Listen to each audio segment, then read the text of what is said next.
Hello and welcome to Michael and Ivanka's Grand Podcast. It's a weekly podcast where we figure out what we think about everything. My name's Michael Forrest. And I'm Ivanka Magic. And she's Ivanka Magic. I am. And this week we're going to talk about retirement. I had a conversation with someone about 20 years older than me who's just retired, which makes me feel old as well. But this whole idea of saving up or working your whole life and then just being free at the very end of it when you're too old to appreciate it seems a bit of a messed up back to front way of living. So and there's some just other factors to what is retirement and why can't we have a bit of that now? Yes, I'm with you. I've been thinking about it now that I'm 3 years shy of 50. I feel like there's some things I'm supposed to have done that I'm not sure that I have. But I also don't quite understand what this retiring thing means. Yeah, what does it retiring mean to from people? What? My mum's in her Still do 70s. stuff. She's been working and earning money for the last couple of weeks, going into a school. Yeah, so There you go. what's that all about? It's a strange idea, isn't it? And maybe it'd be nice to know a little bit more about. Is it one of these Industrial Revolution artifacts, or I don't know what is it? What could it be? Anyway, that's what we're going to talk about. So let's go into. I think when I press this button, it's going to be weird, but screw it.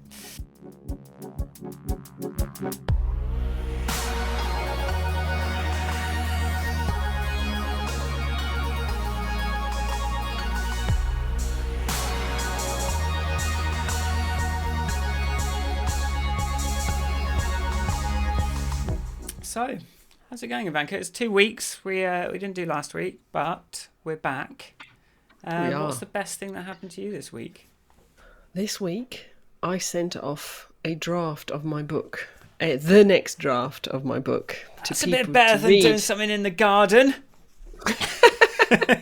I've also gone around the garden and picked caterpillars off my cabbages, but that's a different story. Yes, I did. I really have done Submitted. I have. I've sent it off, and I've done a lot of grit. Self-imposed deadline. Self-imposed deadline, because otherwise I think I could keep fiddling forever, and I just need somebody to tell me if I should keep going in this direction.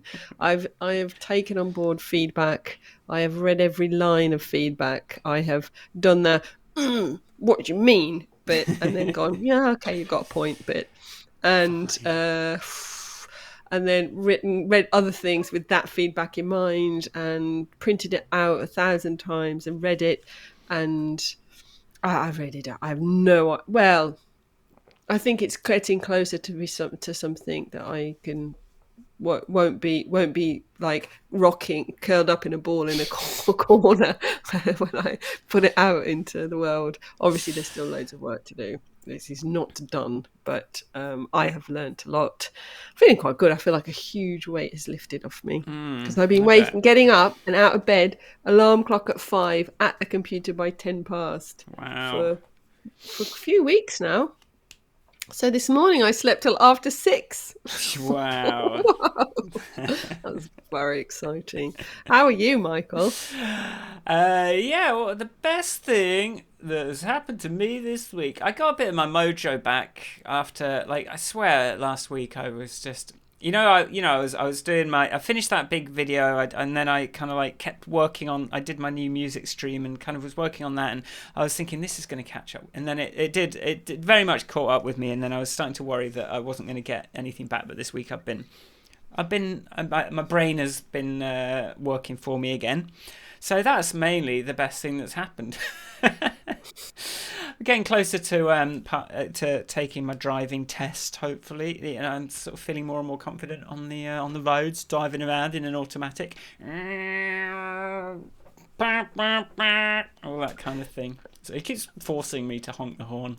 I'm like, I don't want to honk the horn. Oh, there's one thing that's really wrong with our new van. The horn is an embarrassment. It's like, in no way says, "Oi, what were you doing?" It sort of goes,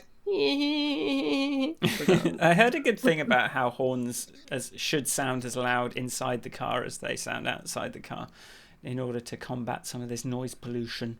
I'll link to that. There's a good video on cities and cycling and why it's not all about bikes, but the difference between a a bicycle oriented city isn't just like, it's just the traffic noise is ridiculous, and the horns and all that kind of thing. Bike link. I now have to collect all the links as we're talking, because otherwise I forget what they are, because I immediately submit it. Let's have a break.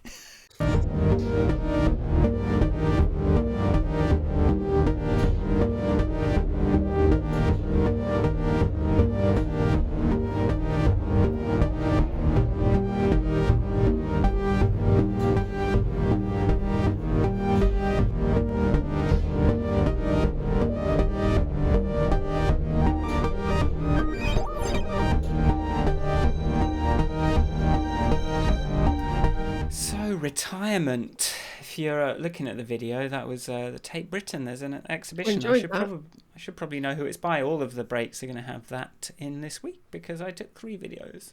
So there you go. Retirement. Yeah. Felt like I was there. Oh, yes. Sorry. Felt like. No, it's all right. Felt like I was there. It's nice to sort of glimpse into a world of something that wasn't the garden. It's nice. A lot of those kind of like big exhibitions in galleries, I always find a bit like that they don't seem like they fill up the space. They seem like just sort of really sparse, but this one, with all the lighting, the projections, actually, like, it felt sort of a bit more filled out than a lot of those things do sometimes. So even in a big space. Right, retirement. What is that? I have found myself thinking about this, which is why I leapt on your suggestion, because it does seem to be created. And after you did mention it, I was going to Google it, but I thought, who invented retirement and why? I think there's something about health. There comes a point when you physically, like, there are limitations to how long you can do certain jobs for physically. Right? Or even like the deadlines, the writing this book. I've spent many years able to stay up till 3 o'clock in the morning working on something, and get up at 8 or 7 or 6 and show up and present and be all very resilient and bounce backy. And I'm not that anymore, that's for sure. But I'm not. That's not necessarily whingy. So I kind of have in my head, it's like 2 bits. One, okay, what do I do when I can no longer earn? Yeah. So there's that bit. There's the capability angle. And the fact that if you haven't got, like, haven't saved up for this point at which you cannot bring new money in. So at the moment, everything I do pretty much banks on the fact that, if we need money, we'll just earn some more money. Yeah. And I like at some point now, so that's one slice that maybe I don't want to talk about or think about, because that's to do with like pensions and savings and shit. That that's very up to you. It's not a thing that I'm an expert in, or that I wish to divulge to the whole public about my trust funds that I in fact have. No, but then there's this other thing. It's like, what are you going to do? What is this retirement? How is it different to today? And what exactly are you retiring from? Because it has that kind of like I shall step back. From what? Why? And there's this huge danger that if you're defined by your profession, if you sort of define yourself by your productivity and doing things, then I think a lot of people get very depressed when they retire, because suddenly their life seems to have no value anymore. You just don't really feel like who am I if I'm retired? And like listening to reading the 4-Hour Work Week recently, and like Tim Ferriss talks about mini retirements throughout your life, and does talk about this effect where if you do. And it's good to sort of catch this early as a younger person, to go, look, if I'm not, and it's something I've been talking about recently, like, if I'm not my output, what am I? What do I care about? What do I want to do? Do I have any hobbies? Is there anything I like to do that is not somehow tied to, is supposed to be earning money, or like tied to this idea of success somehow? Like if you waited 60 years to think about that, it's not a great time. It's not a great position to be in, to just have fallen into that trap of defining yourself by your work, by this one thing. But then that also, like, going back to certainly the way I live my life at the moment, and have done for a few years now, is that I don't have a full-time job that I do full-time, and that my holidays are only X number of days a year Yeah. and whatever. And I've tried to introduce balance now, but I enjoy what I do. I also enjoy knitting. And I enjoy organizing. I feel like as I've become older and have more experience, it's not just about me anymore. Maybe I've got more things that I can put out into the world. That's not just like, oh well, I'm going to retire from the city and then go and play golf, which also seems incredibly one-dimensional to me. Like, who are those people? Is that the dream? Is that what you dream about, Michael? Is like play golf on my yacht in the harbour. I don't know. Like, it's yeah. It's I don't know what it is. It's because yeah, and the other way, yeah. I don't know what I don't know what this dream. It's kind of like when I finally said, oh, this Catholicism is maybe not for me because they don't seem to have a very good idea of what heaven is like. Like it's not very fleshed out what the reward is, but just the punishments are. And it's almost like that for retirement. It's like, well, do I just sit around drinking from 11 a.m. every day? Like, is that the dream? Like, I think if that is your dream, then you're going to have a lot of money saved up, because the health aspect will be like it. But yes, I think there is a one thing that you were saying, that the person you were talking to that has recently retired, it's like the retirement has taken the pressure off. So actually, in terms of day to day, it sounds like not a great deal has changed for this person. But it's like, but now they can do projects without being that bothered that they've got get a huge amount of recognition for it or make loads of money. It's just, I'm going to do this because I want to do it, and of course I'm going to do it the best I can. But I don't really. I think maybe it's retiring from caring about being judged. Or caring about or evaluated. Yeah. It's like, do you know what? Retired. I'm going to do this. I'm retired from workplace judgment. And I'm just going to do things for fun. But this is sort of like led me into this question of like, I mean, should I ever be doing something just because I think it's going to be successful, or because I think it might be like, am I really just like, if I think about why I'm doing anything, is it because I think it's often because I've spotted, like, even the first job I got, like, it wasn't necessarily I really want to be a programmer. It was just like, oh, that seems to be a thing that pays money that I have a knack for, and it seems like you can get paid for a lot of hours doing it and get into a nice flow state, and like that. Okay, I'll do that. It's not my dream job or anything. It's just like something that I noticed paid well.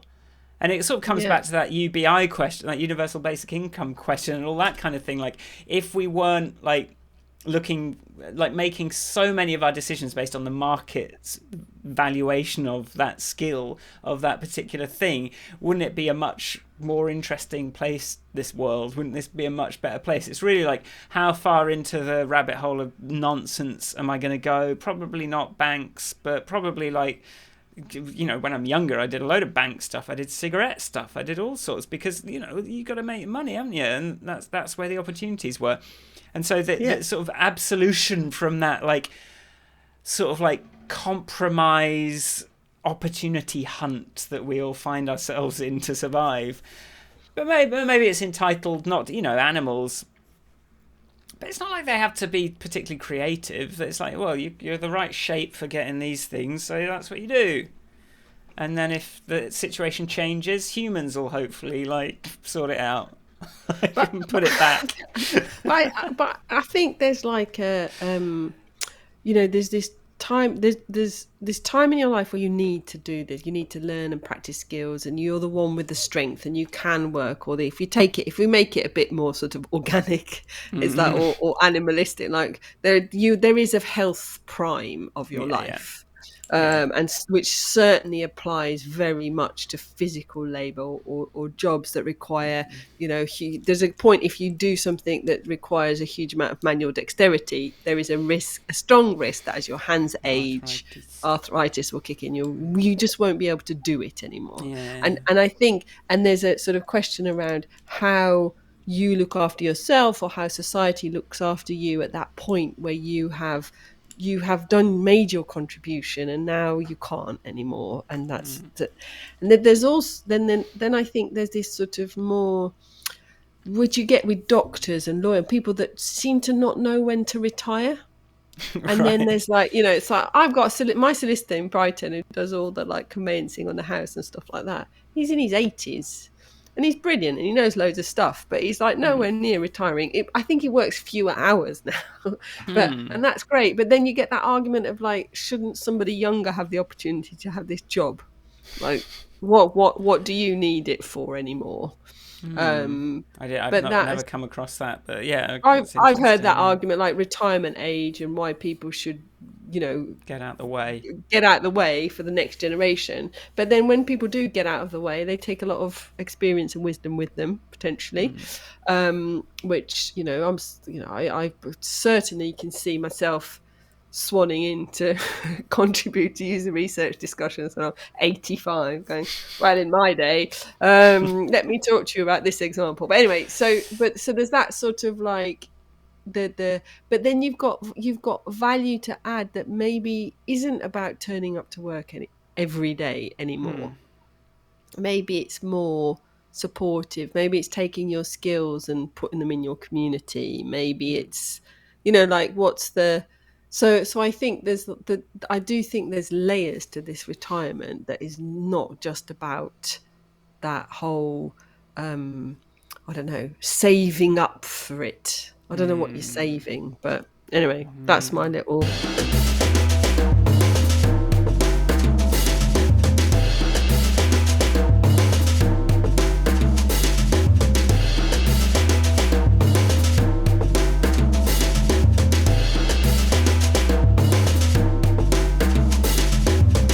Live editing. Wow. Is it cutting someone off or is it ending on a nice beat? We don't need to fire up Final Cut Pro for this anymore. Do you know what I should have said? The best thing that happened this week was I've made a haircut breakthrough. Wow. Did you do it yourself? Figured out what to ask for. No, but I told the guy what I did, and he said, a number 3, a number 1.5. I was like, yeah. Go in there. And I was like, yes. So I've got a breakthrough and I've got a new guy that can do it. So next time we're sorted. But then I started to worry that I was culturally appropriating a fade or something, but I don't think I am. Right, back to retirement. Nightmare. Should, I mean, just sort of harp on about a sort of Michael type subject. I mean, and something else that I was talking to a friend about this. This came up from conversation I was having with a friend I was talking about where I was in my business, quote, heavy air quote business, and we had this conversation. He was like, I just think you need to be retired. I was like, okay, well, I guess I could sort of be technically I've got this passive income, which is having a bit of a dwindling week this week, which is making me anxious, but like, I don't need much more than what I've got to kind of keep going, and maybe I should. And he was like, some people, people like us, we do 30 things and then maybe one of them is successful. I'm like, yeah, that sounds about right. But maybe you shouldn't, instead of like trying to chase anything, just do what you're going to do. Just do it anyway. Don't worry about whether it's successful, and just keep doing things that you want to do, that you're interested in, because as history has already shown me, something that I wanted to do just for myself as eventually one of those things happened to be successful. And maybe I shouldn't be and then should I actually do anything that just is there anything I'm doing just because I think it might make some money? And if there is, should I just not should I just not do any of those things? But it's like, I do want to learn like marketing, sales type stuff, but like maybe I just don't need to. Maybe I just tinker and put things out when I put them out, but I don't know. But he said like you can either be like that or you can be chasing trends, and the people that make money tend to be the trend chasers, and that's not something I've ever sort of, this is not really about retirement anymore, but you sort of chase the trends instead of just doing the things. It's like art versus commerce at the end of the day. Yeah. But I always thought the trend chasing, I didn't never realize that was actually probably a primary source of income, of like where value is created. I've always just wanted to be one of those people that created the first one of something rather than followed a trend. But yeah, why not just do things because you are interested in them? Well, I think you have That's to put. I privilege. think there. Yeah, well, that I was about to say that is massive privilege. Like, and it comes with. If it doesn't come with inheritance, it can't. Age is one way of acquiring that privilege. I guess like you've bought something X amount of time ago. You've saved up. You're earning more. You can work less and get more money. Blah. But I think one of the things I was wondering is this like. Is retiring, do I view it negatively as a concept? Do I like on the one hand, like all those people selling retirement villages and retirement plans and all of that kind of stuff, they view it as like this, one day you will reach this amazing point in your life, whereas I view it as like maybe this is what I was trying to work with, like, is this somewhere you go when you can't participate anymore, or you've run out of fun, or I don't know, you're just too old. So I It don't, always seems like the old person doesn't want to go.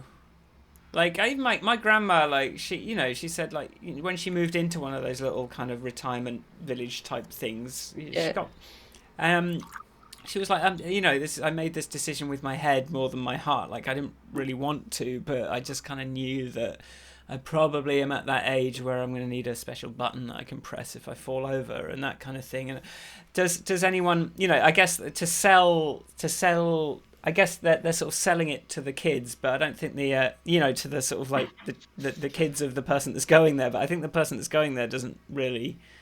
But I think love it. no, Love the but idea of I mean, it.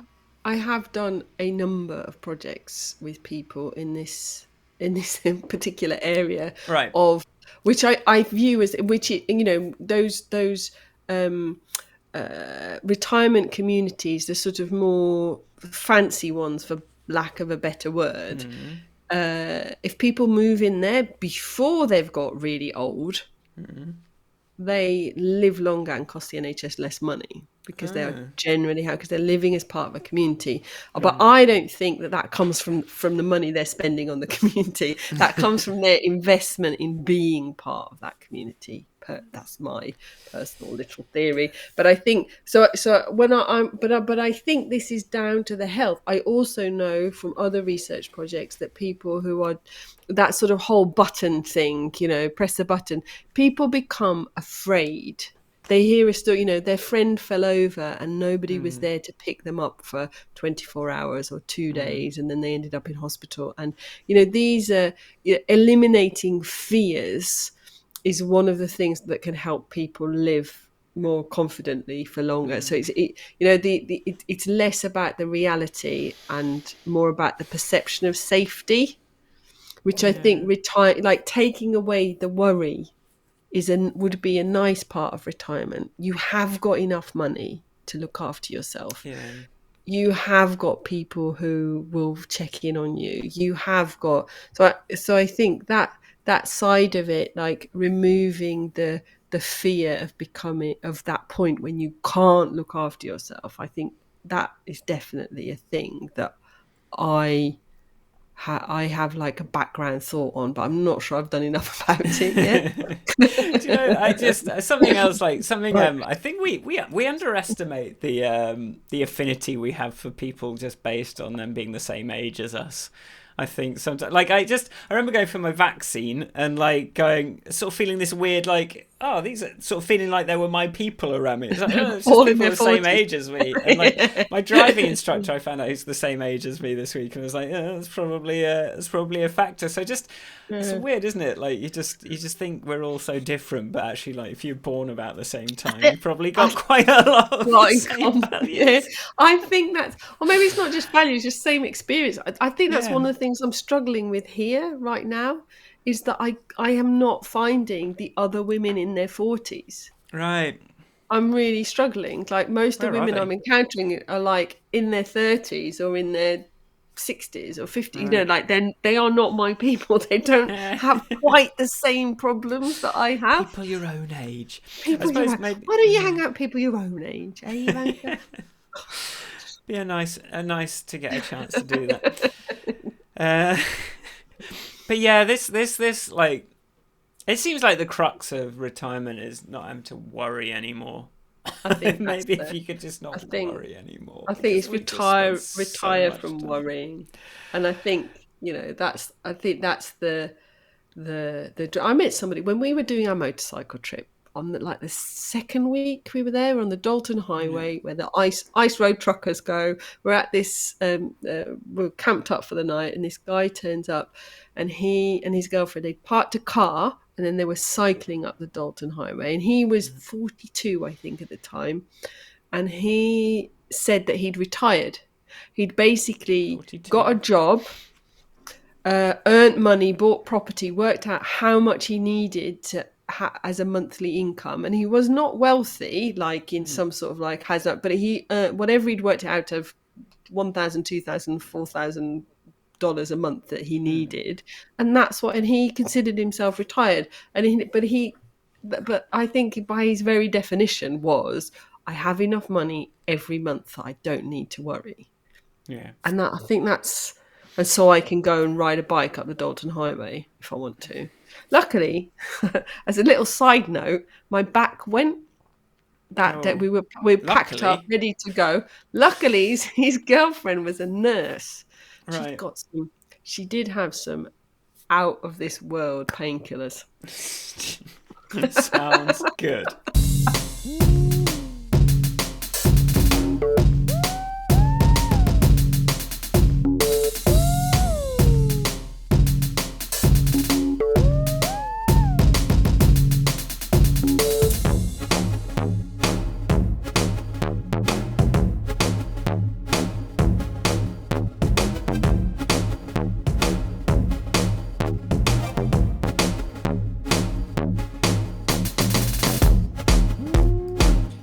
So I heard this thing about apparently police are having panic attacks about exposure to fentanyl. Like they think that just having some sort of like seeing some fentanyl is going to make them like damage them in some way, even though people have to inject this stuff or something for it to actually work. Speaking of American drugs, this whole sort of fear panic around drugs thing seems to be very problematic in America. I'll link to the video that they talked about that. Some news. I've been blah, blah, blah, some news. An experience I did have last week, like just thinking in terms of, I've got enough to, that idea of having enough to live and not having to worry anymore. Yeah. I did get a bit of a kick in the. I did have my laptop wouldn't turn on Friday morning, and I was like, my laptop won't turn on. This is bad.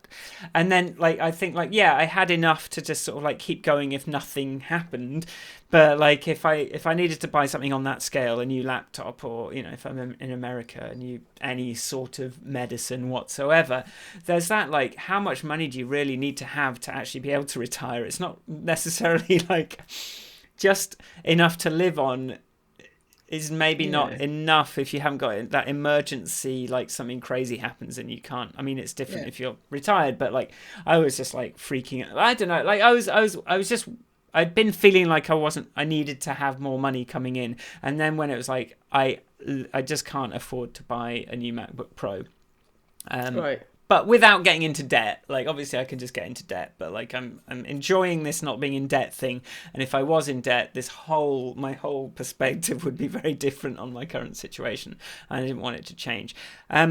So like how much money is enough money? Like, is it like enough to live on? I bet that's why you need the welfare state. That's why you need retirement, and that's why you need not to have your healthcare attached to your employment. Which, how mad is that? How absolutely insane is that when you think about retirement?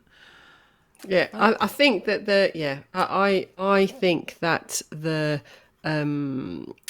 how much money do you need thing is an interesting one, because I thought this through when we were buying life insurance to cover I'm certainly not overinsured in any aspect of my existence, because I think it's like it is a bet and it is a gamble, and you've got to work out. But I worked it out based on, I know this is going to sound, maybe I'll sound morbid, I don't know. But anyway, based on the sudden death of my father and the situation my mother was in at the time, I was like, right, if something bad happens to me, well, then I've got to give you at least 6 months to sort your shit out.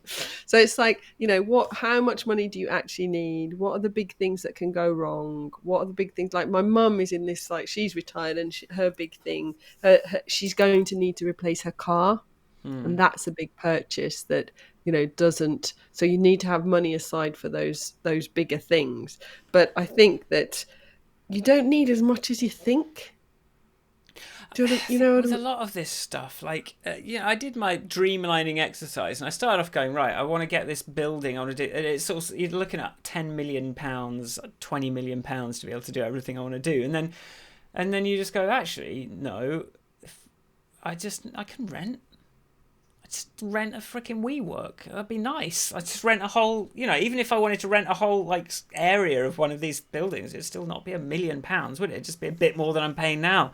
So yeah, like, it's easy to overestimate what you need as well. It is. And I think we do that a lot. Like, I was talking to somebody yesterday who's I'm going to join him on a tender for something, and he was talking about how, if he works 2 or 3 days a week, he can earn enough money and he can be happy, but then he keeps getting offered loads more work, and should he take it, and should he build up a business, and it was like, it's like this it's like enough is a good thing.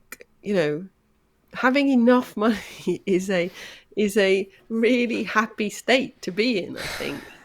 And do we think just, retirement is okay, that was it, I finished playing the game, this is my final score, there's no more uncertainty about how well I did anymore. This is how well I did. That must be a relief.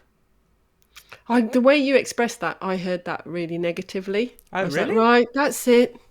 It's game over. I heard that. That's how I heard it, in a really negative way. And I was like, I think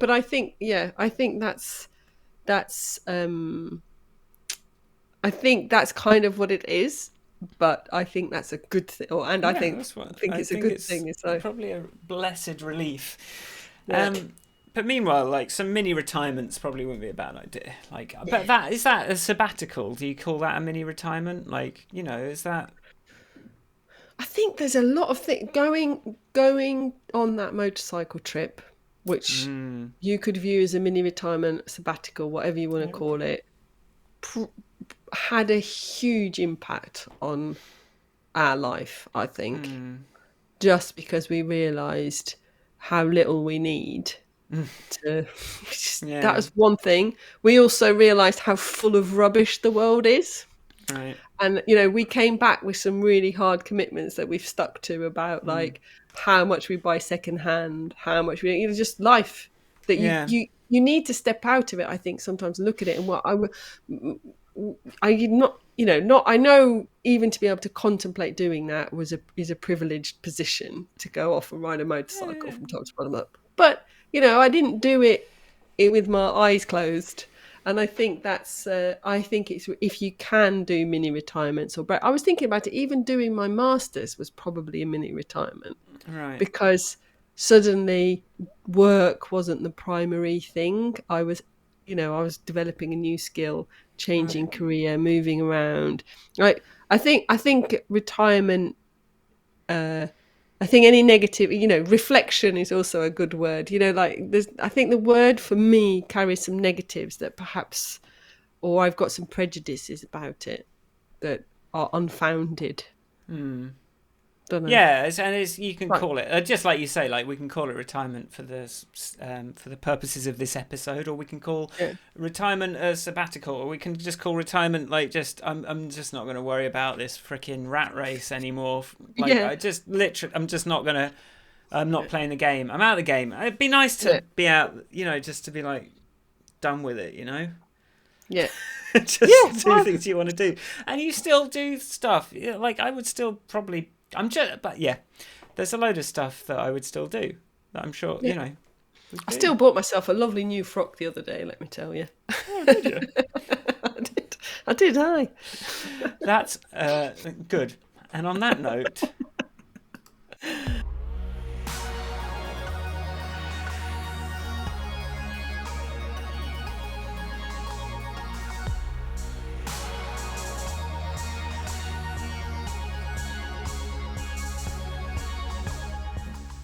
All right, that was that episode. Thanks for listening. If you like the podcast, go to grandpodcast.com.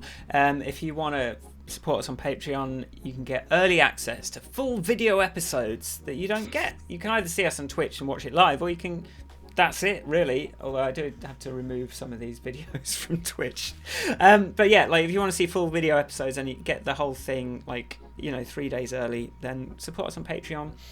And but we're going to do this anyway because we had privilege. Yes. Where can people find you on the interwebs, Vankers? People can find me at Ivanka on Twitter. Find me at squares.tv. Oh, How about that? And yeah, that's what I'm going to say now. That's my shizzle. okay, nice. Yeah, and so is there anything else? We're still working out our new shit. My new thing. Oh, I made it through the whole episode. It's fine. Hopefully they turned it off in the car before I said half of a swear word. Right. Let's say goodbye. Bye bye bye bye bye bye bye bye bye bye. Bye. Bye.